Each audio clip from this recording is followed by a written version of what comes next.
দুঃখ, মেধা এবং মেশিন অর্থাৎ ব্রেন, যার প্রত্যেকের কাছে মনে হয় যে তারটা সবচেয়ে বড়, বাট অ্যাকচুয়ালি সবারটা অ্যাভারেজ। বাট সবাই যদি গ্র্যান্ড সেলিব্রেশন করে, আমরা কেন করবো না? সো আজকে আমি তোমাদের গ্র্যান্ড সেলিব্রেশন নিতেছি। এই গ্র্যান্ড সেলিব্রেশনটা বাকি দিচ্ছে ডিফারেন্ট। এই গ্র্যান্ড সেলিব্রেশনে না আমি তোমার কোনো লাইটিং আলা কোনো মালচাল দিব, কোনো মেডেল দিব, অর্থাৎ তুমি লাইফে অ্যাকচুয়ালি বাস্তবতা হলো এটাই যে তুমি চান্স পাই কোনো কিছুই ছিটতে পারো না, কোনো কিছু ফেলাইতে পারো নাই, সামনে জীবনে মারা কেবল শুরু। হ্যাঁ, একটা ভালো স্টেপে তুমি পৌঁছায় গেছো, বাট সামনের জীবনের যতগুলো গাইডলাইন লাগে, অর্থাৎ আমি ভার্সিটি পাস করতেছি কয়েকদিন পরে, তো যা যা এত বছরে শিখছি সব কিছু তোমাকে শিখাই দিব। এইটাই হলো তোমার গ্র্যান্ড সেলিব্রেশন আমার কাছ থেকে পাওয়া। অর্থাৎ তুমি মেডেল ভরে রাখতে পারো কোনো এক জায়গায়, বাট তোমার কোনো কাজে লাগবে না। এবং গ্র্যান্ড সেলিব্রেশন আরো একটা ভালো দিক হলো এটাতে আসার জন্য তোমার কোনো ভিসা লাগবে না। অর্থাৎ হালকেনস্টাইন অবশ্যই পাকিস্তান না, হালকেনস্টাইন হলো জয় বাংলার জায়গা, এখানে আসতে কোনো ভিসা লাগে না। এবং 2 নাম্বার সেটা হলো যে এখানে তোমাকে খাওয়ার জন্য কোনো অ্যালাউন্স দেবো না, ঢাকায় আসতে হবে না, সুন্দর মতো ফোনের মধ্যে বসে এই গ্র্যান্ড সেলিব্রেশনে তুমি অংশ নিতে পারবা। এবং তোমার লাইফের আগামী ভার্সিটি লাইফটা টিকার জন্য এবং যেগুলো রিয়ালিটি চেক লাগে সবগুলো আমি তোমাকে আজকের এই গ্র্যান্ড সেলিব্রেশনে দিব। আজকের এই গ্র্যান্ড সেলিব্রেশনের গেস্টকে পীর ASM Anas Ferdous. Let's start.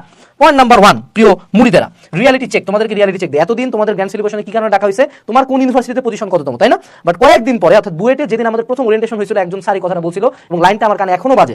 তুমি হয়তো বা বুয়েটে 100তম হইতে পারো, বুয়েটে প্রথম হইতে পারো, বুয়েটে 1000তম হইতে পারো, বুয়েটে 700তম হইতে পারো, বাট তুমি আমার চোখে শুধুমাত্র বুয়েটের একজন স্টুডেন্ট। তুমি আমার চোখে বুয়েটের একজন স্টুডেন্ট। অর্থাৎ তুমি ঢাবিতে পড়তে পারো, জাবিতে পড়তে পারো, রাবিতে পড়তে পারো, যে ভার্সিটিতে পড়ো, no one cares about your position. অর্থাৎ মেডিকেল ফার্স্ট সেকেন্ডের মধ্যে দেখছি এবছর মারামারি লাগছে, বাট ট্রাস্ট মি, ডিএমসিতে যাওয়ার পরে এমন অনেক স্যার আছে যারা হয়তো বা ডিএমসিতে পড়েন নাই, কিন্তু স্যার এত মানুষের জীবন বাঁচাইছেন যে he doesn't give a single shit যে তোমার মেডিকেল পজিশন কত। উনি চান একজন ভালো ডাক্তার বানাইতে। সো রিয়ালিটি চেক প্রথমটা হলো your varsity position doesn't matter. ঠিক আছে? হ্যাঁ, তোমার ভার্সিটি ম্যাটার করে, to some extent varsity matter করবে, বাট তুমি ভার্সিটিতে কততম হইছো এইটা তোমার এই যে অনলাইনের বিখ্যাত পীরেরা তোমাকে হাইপ করবে, পাগল বানাই দিবে যে মামা বুয়েট ফার্স্ট। অনেক বুয়েট ফার্স্ট আছে যাদের চেয়ে বুয়েট 1000 তোমার লাইফে ভালো জায়গায় আছে, আবার অনেক বুয়েট ফার্স্ট আছে যে লাইফে পিকে আছে।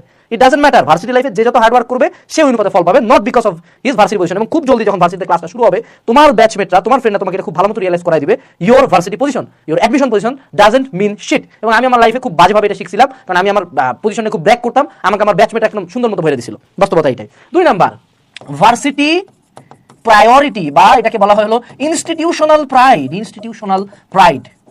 মুই কি হন্দুরে, মুই পড়ি বুয়েটে, ঠিক আছে? মুই হইলাম বুয়েট, মুই ডিএমসি, মুই ঢাবি, টিএসসি মোড় এলাকা।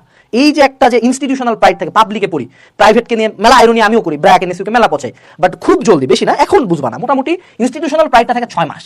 বুঝছো? প্রথম 6 মাস মনে হবে বুয়েট মানে কি, পাই পড়বে না, মাটিতে পাই ফেলাবো না, বাট 6 মাস পরে যখন প্রথম 1-1 টার্ম ফাইনালটা হবে, এক মারা, প্রথম মারাতে বুঝা হবে আল্লাহ ভার্সিটি লাইফ যেমন ইজি ভাবছিল মতো ইজি না, না পড়ে আমি পাস করতে পারতেছি না। এবং শুধু এটা না, প্রত্যেকটা জায়গায় প্রথম প্রফে যায় বুঝবা, মেডিকেল যেমন গ্লোরিয়াস দেখেছিল এমন না, বিনা কারণে একটা লোক আমাকে সৃষ্টিকর্তার পরে বিশ্বাস করে টেবিলে শুয়ে পড়বে না যে আপনি আমাকে কাটেন ছেড়েন যা করেন বাঁচান। You have to work for that. এই যে ইনস্টিটিউশনাল প্রাইডটা আমাদের মধ্যে অ্যাডমিশন টাইমে আমার মতো কিছু কুলাঙ্গার পীর তোমাকে জন্মাই দিছে যে বুয়েট না হইলে হবে না। প্রত্যেকটা ভার্সিটি, হ্যাঁ এভরি ভার্সিটি এটা হলো একটা সিঁড়ি, বুঝছো? এটা হলো লাইফের সিঁড়ি।